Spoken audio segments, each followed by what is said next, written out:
inkastoo ummadda Soomaaliyeed badi wada yihiin qaxooti dibadda ku nool iyo barakacyaal dalkoodii ku nool oo u dhiban dawlad la'aanta ka jirta Soomaaliya ayaa haddana waxa imika muddo ku siman 6 bilood dadka Soomaaliyeed ee qaxootinimada u yimid Holland qaarkood haysta dhibaato sharci la'aan, hoy la'aan, caafimaad la'aan iyo xitaa cunno la'aan.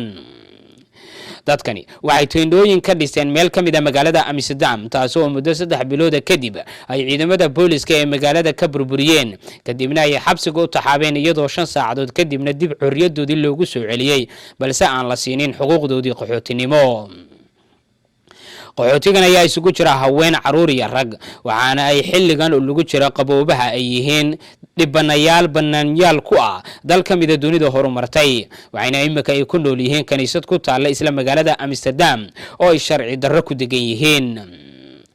mar aan xilli habeenimo ah oo qabow darani uu jiro aan ku booqday kaniisadda ay degan yihiin ayaa waxay ii sheegeen inaysan haysan taageerada shacbiga Soomaaliyeed ee ku nool waddanka Holland iyo xitaa Yurub balse ay marmarka qaarkood helaan caawinaad kaga timaada jaaliyadaha Marookaanka, Turkida iyo xitaa Hollandeyska. waxa ugu daran ee dadkan haysta ayaa inaysan haysan dharkii iyo kabihii qaboobaha ay ka xiran lahaayeen iyo xitaa cunadii ay cuni lahaayeen iyagoona Soomaalida Yurub degan ugu baaqay inay degdeg ula soo gaaraan gargaar bini'aadanimo. haddaba ciddii rabta inay caawiso waxay kala soo xiriiri karaan dadkan Soomaaliyeed ee dhibaataysan Universal TV laanta uu ku leeyahay waddanka Holland iyo jaaliyadda Soomaaliyeed ee Amsterdam ee Sanford.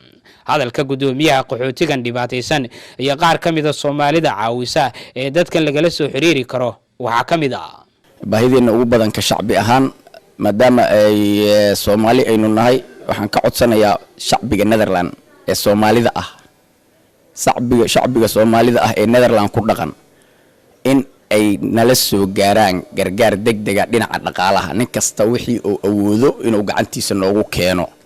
waxaan kaloon uga mahad celinayaa walaalaheennii na caawi jiray oo isugu jira Soomaalida, Turkayada, community-ga Soomaalida, community-ga Marookaanka, Netherlandishka dhan idinka codsanayaa focuskaygu wuxuu ku socdaa shacbiga Soomaalida ah ee ku dhaqan Netherland gees ka gees. Netherland waa isla garanay xataa waxaan kaloon u jeesanaynaa codsi Soomaaliyeed shacbiga Soomaalida ee ku dhaqan Yurubiyaanka kale sida Scandinavianka, Ingiriiska, America, Canada, Australia.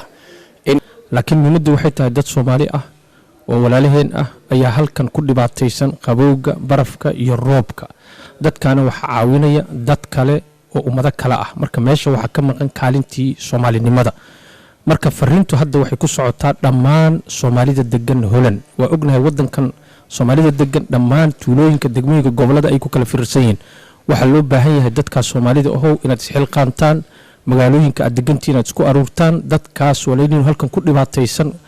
waxa ku jira dumar waad ogtiin baahidooda, rag baa ku jira, qabow ayaa jira, jaakaday u baahan yihiin, kabay u baahan yihiin, kulli cunti wax iska helaan. laakiin inaad magaalo isugu tagtaan wixii aad awoodi kartaan adigu sharci ma sii kartaan kaamna kuma celi kartaan laakiin baahida kale oo dadka kale ay ka qayb qaadanayaan inaad qaybtiina ka qaadataan wixii aad u heli kartaan inaad u soo aruurisaan isla markaana magaalada aad degantiin ama tuulada aad dad u xil saartaan oo aad u soo dhiibtaan oo aad toos idinku aad ugu keentaan. waxay degan yihiin magaalada Amsterdam West meel kaniisad ah oo dad activistayaal iyo dad kale ay maaragtay ay u jibiyeen.